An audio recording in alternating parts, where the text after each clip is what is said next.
वडोदरा के मेयर पिंकीबेन सोनी की ग्रांट में से वडोदरा के सयाजीबाग जू के वेटरनिटी अस्पताल में 5 लाख रुपयों के खर्च पर पशु पंछियों के लिए अत्याधुनिक इलाज मशीनरी का लोकार्पण करवाया गया। वडोदरा के सयाजीबाग जू में वेटरनिटी अस्पताल मौजूद है, जहां पर सयाजीबाग जू के छोटे पशु और पंछियों का इलाज किया जाता है। ऐसे में आज वडोदरा महानगर पालिका की ओर से मेयर पिंकीबेन सोनी की ग्रांट में से incubator machine, gas anaesthesia, incubation kit और साथ ही वेटसिल वेसल सीजल मशीन जैसे कई अत्याधुनिक मशीनरी का और आधुनिक इलाज सुविधाओं का लोकार्पण करवाया गया है। मेयर पिंकीबेन सोनी की ग्रांट में से 5 लाख रुपयों के खर्च पर इन सुविधाओं को जू वेटरनिटी अस्पताल में मुहैया करवाया गया है। तब आज इस कार्यक्रम के तहत मेयर पिंकीबेन सोनी, डिप्टी मेयर चिराग बारोट, स्थायी समिति के चेयरमैन डॉक्टर शीतल मिस्त्री, दंडक शैलेश पाटिल, म्यूनिसिपल कमिश्नर अरुण महेश बाबू, सयाजीबाग जू क्यूरेटर प्रत्युष पाटणकर समेत भाजपा के काउंसिलर और कार्यकर बड़ी तादाद में मौजूद रहे थे।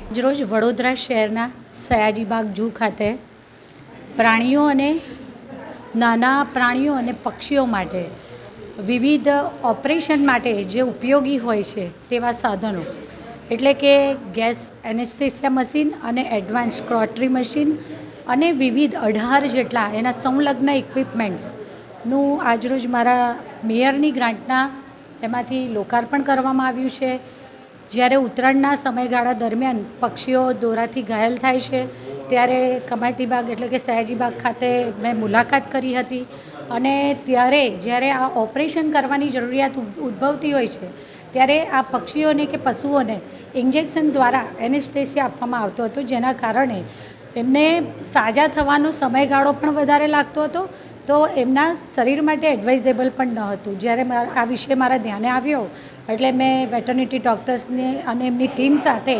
મારી મુલાકાત કરવા જણાવ્યું અને જે પણ જરૂરિયાતના સાધનો છે 18 જેટલા વિવિધ સાધનો કે જે લગભગ નાના પક્ષીથી માંડી અને 100 કિલો વજનના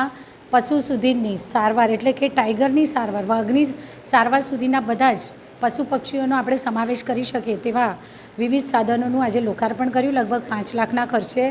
આ બધી સાધન સામગ્રી ખરીદવામાં આવી છે અને આગામી સમયમાં પણ એક્સરે મશીન કે એવી કોઈપણ જરૂરિયાત હોય તો એમને કહેવામાં આવ્યું છે, એ લોકો મારો સંપર્ક કરશે અને બાકીની પણ જે જરૂરિયાત હશે તે સાધન સામગ્રી પણ પર્ટિક્યુલરલી